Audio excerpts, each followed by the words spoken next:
Welcome back to the Cowboy and Timberline Junction Railroad. It's been over a year since I've done an update, except for the few that I've done on the Back on Track show, Trackside Live, on Saturday mornings. If you watch that, you may have seen a little bit of what I've been doing. I have finally gotten the upper deck finished out as far as the track work and what's going to be up on the upper deck. Obviously still need valances, still needs lights, still needs finished wiring on some of the stuff, and then lighting underneath and balance fascia on this part and stuff like that. But the hard part of this upper deck piece and the meat of it is done. So I could start getting the wiring finished up, and then I'll start scenicking this. In fact, I'm going to show you something that I'm going to start on with the scenery here pretty quick. But let's get to it. Okay, as you can see, it is suspended over the original yard on the bottom level, and it from this point out to the furthest point is about 5 foot long. It's supported on this far end out here on the corner with some all-thread rod up into the ceiling. I've got another support a little bit further down. The rest of it is supported by angle iron onto that front edge. I'll show you that right quick. I don't know if you can see it from that shot. Yeah, you can. I've got the 1-inch angle iron underneath here to hold the load on that front end. Of course, it's not very heavy. So that's a good thing. But anyway, the track work is all done up here. Get this up, you can see it a little bit better. It's got the reversing Y, and then of course tracks that run over to the brewery. They come across that. Station will be sitting right in here in the foreground, small station. We have the coal dock in the background over there. And the backdrop is of Lizard Head Summit in Colorado that was on the Rio Grande Southern line. Just beautiful, beautiful scenery back that way. Anyway, coming around here, the yard narrows down, of course, as it gets ready to leave town. And there'll be several structures in town here. There'll be a whole full town up in here. Right in here is going to be an old, another cattle pen, similar to the one on the backdrop, not quite that big, that'll be sitting in this area. And then of course we come around here and the backdrops change. So here's another scene break right here. It'll be a short tunnel that I'll be getting ready to put in here. And as you can see, the valance on the top is not in.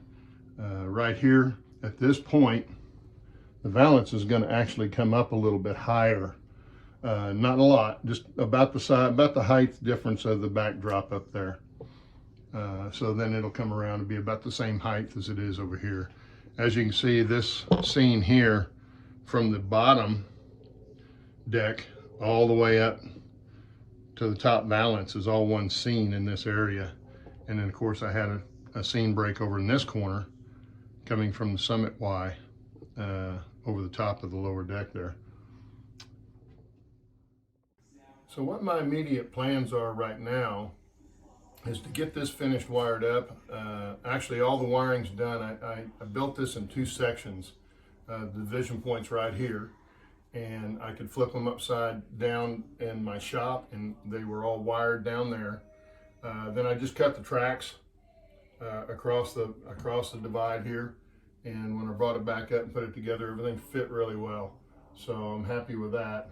And then the only thing I've really got to finish wiring up, I've got one more tortoise to install right here that's right on the spline or the splice of the 2 pieces, so I couldn't put it in downstairs. But I had installed everything else downstairs while I had it upside down, which really made it easy to put in. But I've got this one to put back in, and then I've got to wire up the far one down there that wasn't on these 2 pieces, and this one, and get those figured out and how I'm going to put them on the fascia. I think I'm just going to end up using the toggle switches from Barrett Hill like I've used on the rest of the layout. These will be the recessed toggles. Hopefully you can see that okay. But anyway, these are red-green LEDs, and they work real well. And you just drill a 1-inch hole in the fascia, and you can hit the toggles right there. I've got some over on the mining district that are like that. Right in here will be a one stall engine house, which will actually be for the galloping geese. Of course, we got the brewery right here, and then I think there's going to be a church over here, and maybe some other buildings, and then I've got about 4 buildings that are going to go right in here besides the small station, and the cattle pens down here on the other end. I'm really looking forward to getting this scenic up here, so it's getting kind of exciting again to get back in it. I've had some health issues over the last year, and I'm doing pretty well right now, other than just getting older, having to climb the stairs to get up here. But there was so much stuff going on last year that I just didn't get a whole lot done up here. I did get these 2 built late last year, but they sat downstairs for quite a while. And then of course I was building structures the whole time that I wasn't up here building. But now that I've got most of the structures done and I've got this put in up here, I can start to get ready to finish this thing up. And hopefully it won't take too terribly long to do, but you never know anymore. Age has a way of making you slow down quite a bit. But anyway, I promise not to be as long between updates. I really do apologize for that for those of you that have been waiting for an update. But I will get one out at least every month, if not sooner. So until then, take care, and we'll see you next time.